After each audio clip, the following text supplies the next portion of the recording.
শুভেন্দু অধিকারী এসে তুই গদিতে বসে আছিস, তুই কি করছিস? মানুষকে এরকম করে হিন্দু ধর্মতে সবকিছু তো নষ্ট করে দিচ্ছিস। আমাদের ঈদটা করতে দিক, আমরা গরুগুলো বিক্রি করি, কিছুটা দিলে অন্তত মুক্ত হই। মুসলিম বা তারাও হিন্দু, তারা তো মিশছে একসাথে, আমরা তো একসাথে আছি। তারা কোনোদিন দেননারি করেনি কি কারু আমাদের গলা ধাক্কা দিইনি।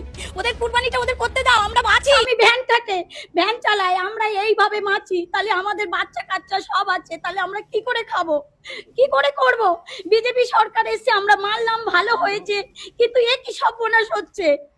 এক না তো গলায় দড়ি দিতে বলো, আর না হলে বিষ আনতে বলো। বিষ তো ফ্রি পয়সায় পাওয়া যাচ্ছে। রেখা তো ও গরু লাগাচ্ছে, কোন আক্কেলে ও খাওয়া দিতে পারবে? এককাল গোবর ফেলতে পারবে? ও 1 লাখ টাকা করে পাবে, আমরা কি পাবো? আমরা কি স্বামীকে খাওয়াবো? আমরা কি স্বামীকে খাওয়াবো? আমরা বাচ্চা কাচ্চাকে কি খাওয়াবো? ও তো বাচ্চাকে হোস্টেলে দিয়ে মানুষ করাবে, আর আমরা কি দিয়ে মানুষ করাবো? আমরা খেতে খাই, গোবর ফেলে খাই, এই তো খাটাল ধুয়ে এসছি। আমরা ছেঁড়া জামা পরে ঘুরে বেড়াই, আমরা ভদ্রভাবে নয়, আমরা লেখাপড়া জানি না। ও কি ও তাদের সরকারকে বলো আমাদের এবারটা মুকুব করে দিতে বলো।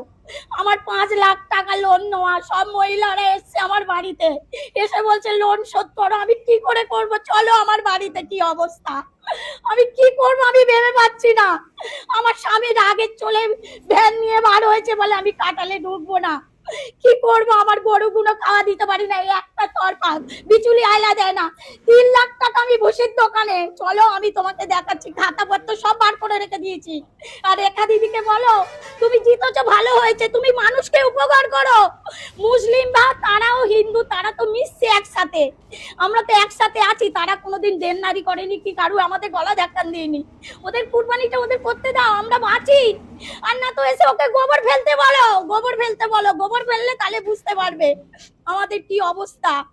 আজ আমার স্বামী ভ্যান কাটে, আমি ব্যবসা চালাই, আমি খাটালে সব কাজ করি, বলি না আমরা সুবিধে সবকিছু পাবো।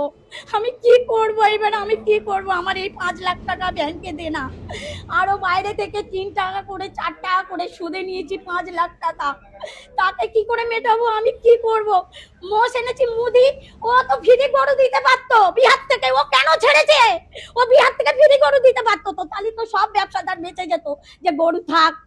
আজ বিচুলি আইলে আমাদের 1 টাকা দেয় না, বলে 1 টাকা দেবো তারপরে বিচুলি দেবে। এক পরপর করে 10টা গরুকে খাওয়াতে পারি? বলো আমরা কি করব বলো? আমরা কি করব?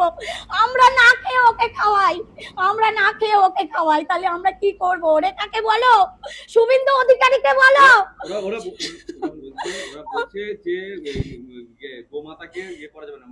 গোমাতাকে পারা যাবে না, তাহলে বিহারে তো ফ্রি গরু দিতে পারতো, মুদি ফ্রি গরু দিতে পারতো তো, তাহলে তো আমরা সবাই সংবিধান করে আমরা তো গরু চালাতো, আমরা খাওয়া দিতাম না।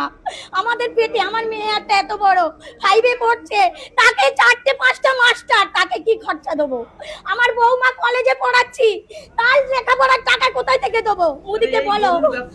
এই ব্যবসা করে লাস্টে ফের ভ্যান কিনেছে, ভ্যান কিনে আমাদের চালাচ্ছে।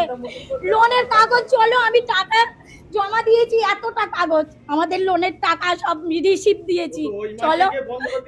আমার ঘর বাড়ি গেলে তো বুঝতে পারবে খাটাল কি অবস্থা। আমি নিজে ব্যবসা চালাই, আমি নিজে গোবর টোবর, গরু খাওয়া, মোষ চান করানো আমি নিজে করি। এটা মিথ্যে কথা নয়, এটা সত্যি পুরো। রেখা দিদিকে এসে একদিন এসে আমার বাড়িতে এসে বসতে বলো। শুভেন্দু অধিকারী এসে তুই গদিতে বসে আছিস, তুই কি করছিস? মানুষকে এরকম করে হিন্দু ধর্মতে সবকিছু তো নষ্ট করে দিচ্ছিস। মারপিট হবে, শেষ হয়ে যাবে, আমার মতো লোক তো পুরো শেষ হয়ে যাবে। বড় লোককে পুরো পেটে লাথি মারছে, ও পুরো গদিতে বসে আছে, আর গরিবদের পেটে লাথি মারছে। আমাকে নিয়ে যেতে বলো, গুলি টানতে বলো, এসে ফাইল টানতে বলো, গুলি এসে টানুক। আমি বলছি আমাকে গুলি টানুক, গুলি টানলে আমি মরে যাব, আমি নিশ্চিন্ত হয়ে থাকবো, আমার বাড়ি কোনো মহিলা আসবে না। আমি মাদের কাছ থেকে বুঝে টাকা নিয়েছি, আমি দাও, আমার গরু বিক্রি হয়ে যাবে, তোমাদের শোধ দিয়ে দেবো। আজকে আমরা 10-20 বছর ধরে আমি ব্যবসা করছি। হ্যাঁ, গরুগুলো বিক্রি করে আমরা দেনাগুলো দিয়ে ভুষির দোকান, বিচুলি আইলা, আজ আমরা কি অবস্থায়। শুধু আমাদের এখনো হাড়ি চলেনি, এখনো রান্না করিনি, গরুগুলো খেতে দিতে পারছি না, ভুষির দোকানে দিচ্ছে না। আমি মহিলা বলে আমাকে দিচ্ছে না, বলে তুমি মহিলা, তুমি টাকা দিতে পারবে না।